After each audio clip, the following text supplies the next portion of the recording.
Hey everyone, if you've ever gotten lost reading a really dense research paper, well, you are definitely in the right place. Today, we are going to crack the academic code using a simple but super powerful framework called IMRAD, and I promise this is going to completely change how you read and write for your courses. So, what exactly is IMRAD? You can think of it as the universal story structure for science. It stands for Introduction, Methods, Results, and Discussion. It's basically the blueprint that almost every researcher follows to present their work logically. Once you know it, trust me, you'll start seeing it everywhere. So why should you care about this? Well, because knowing this structure is like having a map for every academic paper you read. You'll be able to get through articles so much faster, and you can pinpoint the exact information you need without getting bogged down in all the details. And when it's your turn to write, you'll have the perfect model to follow to meet the expectations of your professors and even academic journals. Here's our game plan for today. First, we'll crack the IMRAD code. Then, we'll go over your mission, which is the worksheet. After that, we'll decode all the sentences together. And finally, I'm going to give you an IMRAD toolkit that you can take with you. So, let's get started.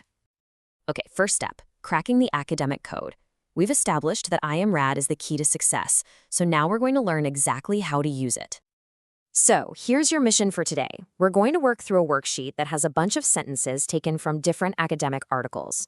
Our job, together, is to figure out exactly where each one belongs. And for every single sentence we look at, we're going to follow 4 simple steps. First, we'll read it carefully. Second, we'll choose the IMRAD section it belongs to. Third, we'll identify what kind of information it's giving us. And fourth, this is the most important part, we're going to find the exact keywords that prove our choice is the right one. All right, let's dive into the main event. Decoding the sentences. We're going to go through all 14 examples from your worksheet, and we'll do it together, step by step.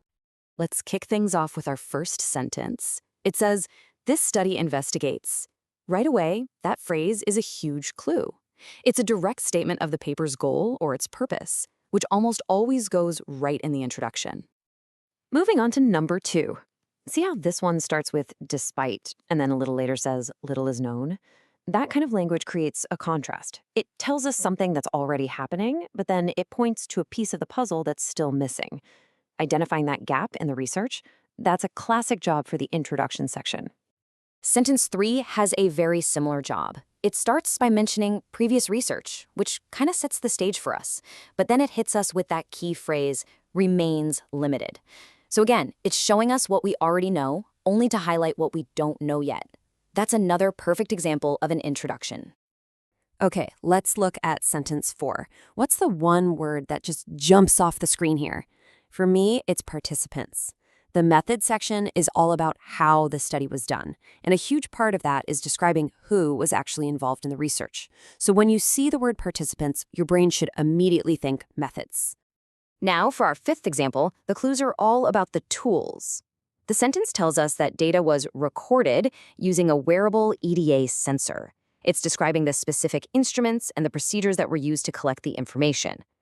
That is the heart and soul of the method section. And number 6 is just as clear-cut. It plainly states semi-structured interviews were conducted.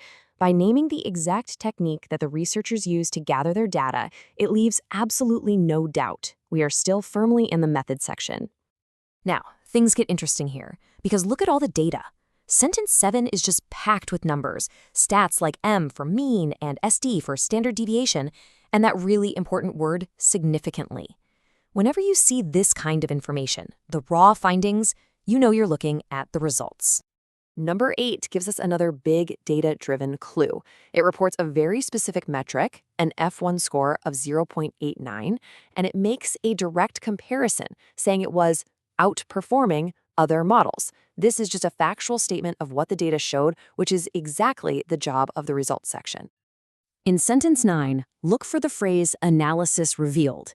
That phrase is like a giant signpost that's telling you, here is what the data showed.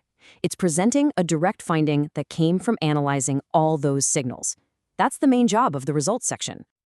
And here is where we see a big shift in our journey. Sentence 10 starts with, these findings suggest. That is our signal that we've moved on from just stating the facts. Now we're starting to interpret what those facts actually mean. We have officially entered the discussion section. Sentence 11 continues this idea. The phrase highlights the potential of is all about looking at the bigger picture. It's answering that so what question. It explains the broader importance or the implications of the findings. And that is exactly the work of a good discussion section. This next sentence gives us what is maybe the clearest clue of all. It uses the actual word limitations. You see, a key part of the discussion section is for researchers to be really honest about the weaknesses of their own study. When you see that word, you know exactly where you are. Now we're back to a familiar pattern with number 13. It begins, "This study aims to examine." Just like our very first example, this is a direct, clear statement of purpose. It tells you exactly what the paper is setting out to do, so it has to go in the introduction. Okay, let's break down our final one. It kicks off with the word although, which immediately sets up a contrast. Then it tells us that few studies have explored a certain topic. This is a classic move. It highlights a gap in the research, which is the perfect reason to do a new study, and that is a job for the introduction. So, we've decoded all 14 sentences. Now, let's wrap things up by putting together your own personal IMRAD toolkit. This will summarize all of those great clues we've been finding along the way. Here it is, your IMRAD toolkit. Think of it as your cheat sheet. For the introduction, you're going to listen for words about purpose, aims, and research gaps. For the methods, you're looking for details about participants, tools, and procedures. For results, hunt for the data, the numbers, the statistics. And for discussion, you're looking for words about interpretation, implications, and limitations. Keep this guide handy. It is going to be so useful. And there you have it. By understanding the IMRID structure and learning how to spot all these key signals, you now have the key to unlock academic texts. You can read, understand, and even write them much more effectively. So go out there and use this new skill with confidence.